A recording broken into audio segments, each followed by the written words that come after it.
All right, here's a Bigfoot story I think y'all are gonna like. Dean is a cousin of mine from Asheville, North Carolina. He called today to ask for prayer for his brother who is struggling physically. Dean has been a truck driver for over 18 years and he travels nightly through North Carolina to Georgia and back. We got to talking about one thing and then another, and I asked him if in all the years that he's been traveling back and forth along these lonely roads late at night, had he ever seen anything unusual or strange? You know, I said, something like Bigfoot? Well, of course you'd ask that. Funny you should ask that, he replied, and this is what he told me. In August of 1979, he and 3 other men decided to go on a long fishing trip to Ontario, Canada. They decided to trade off driving, with 2 in the front of the truck and the other men resting in the camper in the back.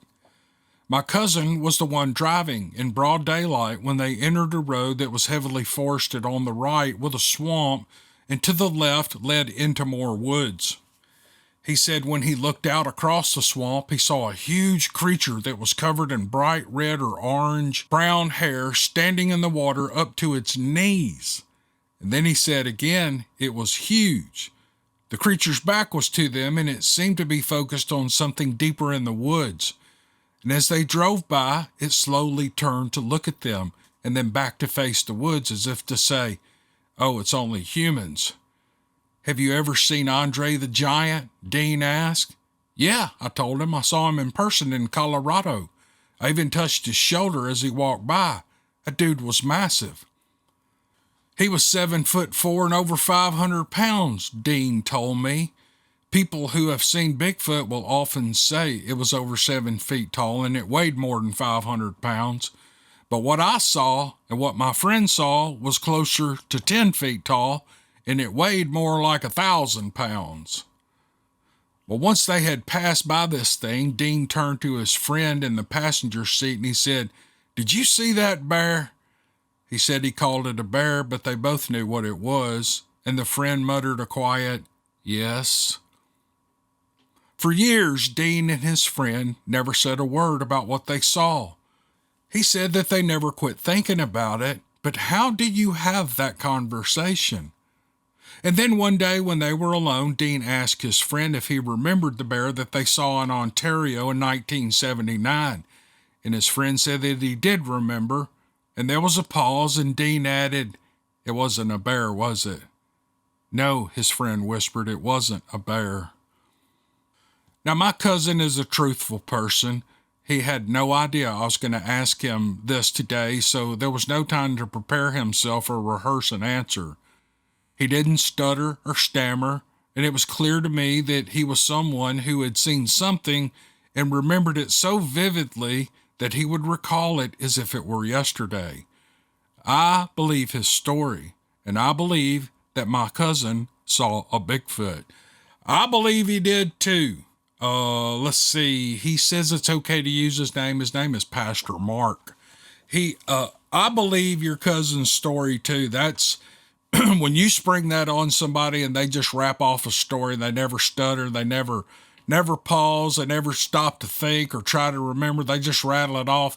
That means they've been thinking about it a long time, and it probably did happen. What this thing was, who knows what it was. Maybe it was a bear. Maybe it was a bear up on its hind feet. Do grizzly bears live in swamps? I don't think they do.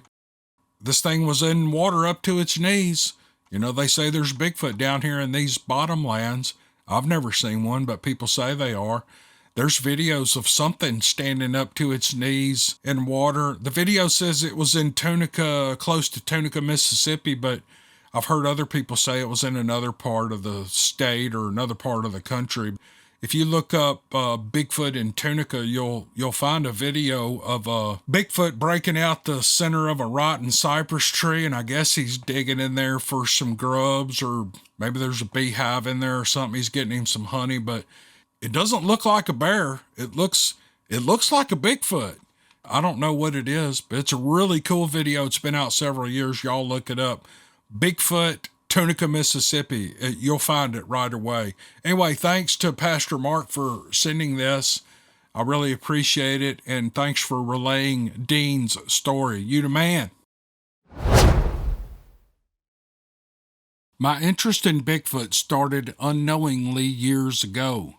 I was in grade school in 1975, and a group of actors were brought in and performed what I'm guessing was an original piece called The Hairy Man.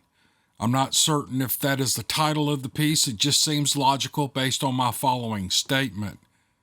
The chant they repeated again and again during their presentation was, "And what did he see a-comin' through the trees? And what did he see a-comin' through the trees? And what did he see a-comin' through the trees? The hairy man, the hairy man, the hairy man." This chant echoed through my mind any time I entered the woods as a child, and it chilled me to the bone. Frankly, I never associated it with Bigfoot until a night about 3 years ago when I was outside looking for my cat in the woods and in the dark. I felt very uncomfortable. I couldn't see anything in the gloom of the night, but I tell you, I felt like I was being watched. Now, Bigfoot did not enter my mind, but the hairy man chant did. And I looked around but didn't see anything, and I figured it was some person who was on the bike trail somewhere watching me. Well, I was on my way back to the house with the hairy man words chanting in my brain, and I wondered what exactly had that meant. And when I got inside, I Googled hairy man. I only did that in hopes of finding the script the actors had performed at my grade school years ago. I wanted to read it. Their performance had affected me so much that I actually became an actor, and I toured to schools and art centers all over the Midwest, Florida, and East Coast for years doing theater for families and young audiences. In other words, children's theater. I wanted to reread the story, and I figured out exactly what the hairy man was. I didn't find the script, but what I did find was Bigfoot, and eventually your channel. I've been listening to you for quite some time now. I'm always impatiently waiting for your next video to come out. Hey, everybody, I've been gone for about 2 weeks, but I went on vacation for a week, and then when I got back, my lawnmower was broken. I had a guy, I was trying to sell something. I had to spend all day with him trying to sell a piece of equipment. It's been one thing after another. I said my lawnmower broke. I still hadn't got it back. I'd tell you the details of it, but that's boring. Anyway, that's where I've been, but I'm back full-time podcasting right now. Anyway, I'm back to her story. I want you to know how much I love your channel and specifically okay, she's just going to say real nice. She says real nice things about me and I appreciate it. Then she goes on to say, I know people can be jerks. I know you have thick skin, but I just wanted to encourage you to keep on keeping on. I think you're fantastic, and I'm so glad I stumbled on your channel. Thanks, Stephanie. Well, I'm glad you stumbled on my channel, and I think you're fantastic, Stephanie. You're pretty fantastic. Anyway, that's an unedited email. She had an early experience in 1975 from a play at school about the hairy man, and she connected it with Bigfoot, and she was pretty sure Bigfoot was watching her from the bike trail. That's interesting to me. Some people have that intuition, they have that sixth sense, and they just know, and that's what this was. Thanks, Stephanie, for the story. It was good, and I'm glad you liked my podcast. Thank you, ma'am. Okay, this is a short story. It's about some kind of canine creature. I'm not sure what this is, but let's read it, and you can decide what you think this creature is. It's short, but it's to the point. It was a cool sunny day in early March of 1994 when I decided to go hunt for coyotes. Now by hunt, I don't mean kill the coyotes. I mean only to call them in so that I could look at them. I had the whole day off, so I decided to head to a segment of the cedars of the Lebanon State Forest that I had not yet explored. There was a little spot at the top of a small hill where an access road that had been cleared early in the previous fall was laid out before me. It was bulldozed a good 25 feet on either side, giving me a wide view around me, and I felt a slight breeze against my face there, so I decided to blow a cottontail distress call.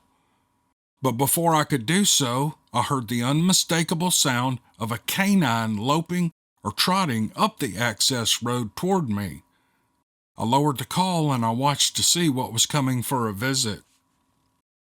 I sat and I waited, but I didn't see anything. and the canine footsteps were louder and clearer. They were coming closer to me, and there was even a gentle panting sound. I was sitting within 10 yards of where anything would crest the rise, but I didn't see anything. And as I sat there, confused by the sounds that I was hearing and the lack of visual evidence, the footfalls and the panting came up to my position and veered to my left. And then it went on down the access road and it faded away. And at no point did I see anything. At no point was the gravel disturbed. There were no tracks. There was nothing. For 10 minutes I sat there asking myself what had just happened. I wasn't frightened or worried about it, at least at the time I wasn't. Then I knew it was time to go. It wasn't a feeling of doom or any sort of fear or dread. It was only a mundane sense that it was time to go. And I followed my instinct and I left without ever knowing what it was that I had crossed paths with. That's pretty interesting. Maybe that was like a ghost dog or a ghost dog man. Somebody write a story about a ghost dog man. That kind of combines two topics in one story. That would be cool. But this was interesting. I don't doubt this guy. Sounds in the woods are, some sounds in the woods are just odd. They're just weird. You can't figure them out. I hear stuff all the time. I'm like, what in the world is that? It's never loud or scary. It's just something. This was 2 weeks ago before we went on vacation. I walked outside and I heard this chirping. And it was this perfect cadence and it never stopped. It was like chirp, chirp, chirp, chirp. But it didn't sound like a bird, but it kind of did. But I assumed it was a bird. So it was just at daylight. I came out on my back porch, had me a cup of coffee, lit a cigarette. That's what I do in the mornings. I smoke 3 cigarettes, maybe 4, have a good hot cup of coffee with some honey in it. I love it that way. And I sit there for 30 or 45 minutes catching up on the news on my phone and blah, blah, blah. And that sound never did quit. It just kept chirp, chirp, chirp. My wife came out and she was talking to me and I said, "Do you hear that sound?" She said, "Yeah." And then I started thinking, my air conditioner's right there to the left. I started thinking, maybe a shaft in my air conditioner's squeaking. Maybe something needs to be oiled or WD-40'd or something. And then it quit. Well, I went in, took a shower, came back out, and it was making that sound again. And finally, the sound moved. Whatever, it was a bird in the sweet gum tree that's right outside my back porch. And it moved from that sweet gum tree out to the woods, and I could hear it out in the woods, so I knew it was a bird.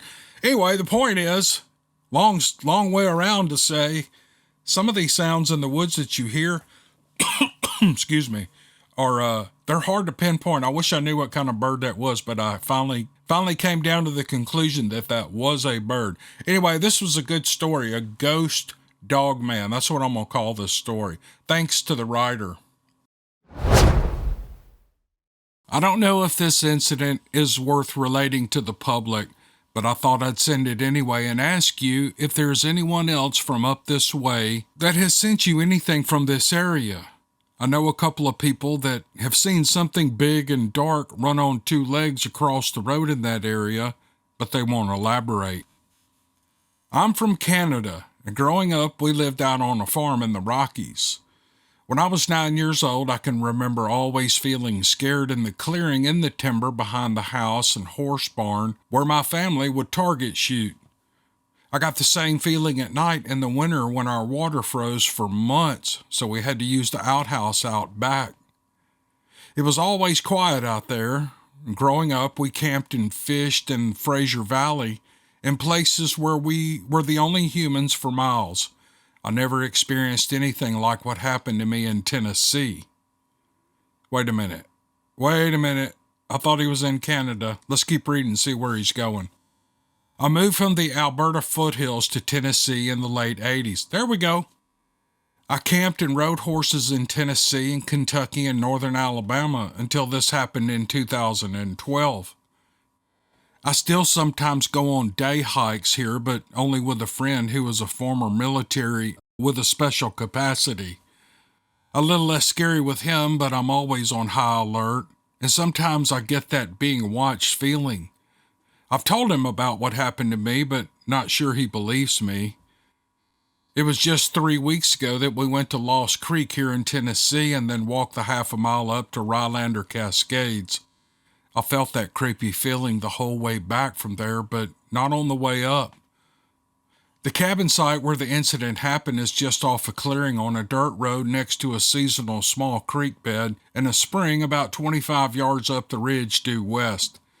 It's owned by cousins of a friend that I was with and had been in their family for almost a century. The entire mountain is in complete darkness when the sun goes down, with no lights from anywhere, and every star was out that night. It was early in the spring and the mosquitoes were not out yet, so we set up a base camp with no tent, and we planned to sleep on the covered porch of the cabin. We were sitting around the fire after cooking steak on a stick and talking and laughing and drinking a beer or two and listening to 80s rock. Aerosmith came on, so of course I turned it up a little. And shortly after I turned it up, we heard this loud guttural growl with a couple of huffing grunts at the end that came from above the spring. Well, we froze and we looked at each other and I said, "What the F is that?" I turned the music off and we sat there. I was terrified. The sound felt like it was still vibrating inside my body and squeezing my heart and lungs. I've heard most everything that lives in the Rockies, but never anything close to that. At the time, I didn't even think about what it could be, just that I wanted to get as far away from it as I could. Well, less than a minute later, the exact same sound came from east directly behind us where the cabin was. The distance from the ridge to there was 100 yards down and around the cabin, and most of the ridge was dense brush, but we hadn't heard anything moving around us. It was louder than the first one, and it hit me like a ton of bricks. The truck was parked about 15 feet away between the cabin and the fire, and he looked at me and he said, "Let's get in the truck." And we left everything where it was, including the fire, and jumped in, and he locked the doors and started the truck. You can't get up there without a four-wheel drive or four hooves at any time of the year. It was too dangerous to drive at night and worse when the ground was wet, so we had to stay there. We had an AR in the truck, and I put it up on the dash where I could get to it. It was humid and cold, so we turned up the heat. The windows fogged up quickly. Thankfully, I didn't want to see whatever made that sound. I didn't sleep, but I drifted in and out. I opened my eyes several times to look at the time on my phone, but I was too scared to look up at the windows. We waited for full dawn to get out of the truck. Well, I was sick to my stomach, and I was feverish, and my eyes were blurry in the sunshine, and I felt lightheaded, and I felt like I'd been bucked off on hard ground, and I had a headache worse than any migraine I'd ever had. I laid on the porch of the cabin for a couple of hours until I could sit up, and I was able to handle getting in the truck and bouncing down the mountain. We didn't talk about what happened. It took 24 hours for me to recover from those physical effects. My buddy wasn't affected like I was. He was just worn out from fear and not sleeping. And I'm thankful that we decided to drive and not to ride the horses up and camp that day. I believe it would have been much, much worse. When I got home, I started doing research on animal sounds in Tennessee on the internet, and I found a few Sasquatch recordings, but nothing sounded exactly like what I heard. I also came across Mary Green's information and an archived news story from the early 60s about a bear-like creature that was killed in the area. I've tried to find that news story again, but it's gone. Where this happened was not far from the Carter place Mary researched. The area is up the mountain from the Hickory Flat Cemetery of Shiloh Road in Allred, Tennessee, and not too far from Hippie Jack's place. It concerns me because there are a lot of people who go up there four-wheeling and camping with their kids all year long. Well, my friend told his dad and uncle about what happened and asked if they'd ever heard anything like that up on the mountain. They were in their late 70s and were born and raised on the mountain property. He said they both had shocked looks on their faces, and his dad, who was terminally ill at the time, sat straight up and said, "You heard it?" They proceeded to tell him about sounds they heard and about a nighttime incident when they were all young and their dad was gone overnight to town for supplies. And none of the 11 children of that family had ever told any stories to the kids until he asked. After thinking about this, and after all the reading and listening I have done the past couple of years, I think we were being warned to quit making noise. And I have joked about Sasquatch having zero music appreciation and he hates Aerosmith, but I think it's really us in their territory that they hate. Let me know if you've heard anything else up this way. I think there is much more going on than anyone is owning up to publicly. Thank you for the time you put into your channel. There are only a couple of other... Oh, okay. He names a couple other channels, and they're good, and I watch them all. And I say this is a he, but there's a woman's name at the bottom. She didn't say to use her name, so I'm not going to say, but I guess this was a woman who wrote this. Anyway, that's pretty cool. That's a great story. They just heard some kind of a scream or guttural. It's always a guttural growl or whatever, but it really shakes people up. And then the sickness, whatever made this person ill, is kind of interesting. They migraine headaches and, oh man, they named several things that were going wrong, and it took 24 hours to come out of it. So is that the infrasound symptoms that from infrasound? I don't know. I hear all kind of theories on what that stuff is, but this was really a good story. I appreciate the writer. Thank you. Okay, I hope you guys enjoyed that podcast. It wasn't quite as long as I wanted it to be, but I wanted to get something out. Finally had a day free where I could start doing this. After tomorrow, when I get my lawnmower back, I should be able to get my grass cut, and then I'm completely caught up with all my yard work, and I can just sit in here all day in this cool air and do story after story after story and keep these podcasts growing. Hey, y'all know I went down to, my wife and I went down to the Gulf Coast. We took our RV. We've got a fifth wheel RV. We've always gone down there. We go down there about every other year. We rent a condo or a hotel room and we'll stay a week, or sometimes we'll take the whole family and rent a beach house. Man, that is so expensive. But anyway, this time we just hooked up our fifth wheel. We rode down there and rented a place in an RV park in Gulf Shores. And whenever you rent a condo or get a hotel room or you rent a beach house, you get the beach right there behind whatever you're staying in. That's kind of a private area for whoever's staying there. But we went to the public beach and it was great. We would get there about 9 o'clock and stay till 2 or 3. And I love the beach. There's video rolling in this video of our vacation with some other stuff with me riding around with my dogs. But that's a public beach. It's easy to get to. We'd roll a cooler. I had a cooler full of beer, and we had like a shade kind of thing we bought, and a couple of chairs and some towels. We just had a great time. So we rednecked it all week. We went camping on the Gulf Coast, and we hung out on the public beach, and we went and ate. That's all we did all week. That is my version of a vacation right there. Anyway, didn't mean to bore y'all with that, but this RV is, it's not that old. It's probably less than 6 months old. And one of my slides locked up on me, and I didn't think I was going to be able to get it in to come home. And I finally got it in, so I got to take it to get warranty work.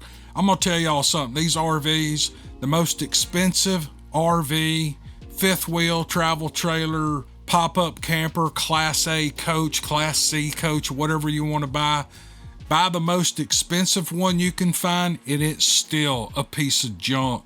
So, but you have to buy them and understand you're going to have to work on them occasionally to get things running and get things working. The problem is they break while you're using them on vacation, or something will go wrong right before you go and you can't go. That's the frustrating thing about it. But we love camping. We love to go to state parks and Corps of Engineer parks and just camp for a weekend, or take the grandkids and swim in the lakes and swim in the rivers and just have a good time. Anyway, I'm just rambling. Just thought I'd tell y'all what I've been doing. Hope y'all have a good rest of your week. I got a good story picked out to record tomorrow. It's a D.A. Roberts story. Hang in there. It'll be posted by the end of the day. Hope you enjoy it. All right, we'll see y'all on the next podcast.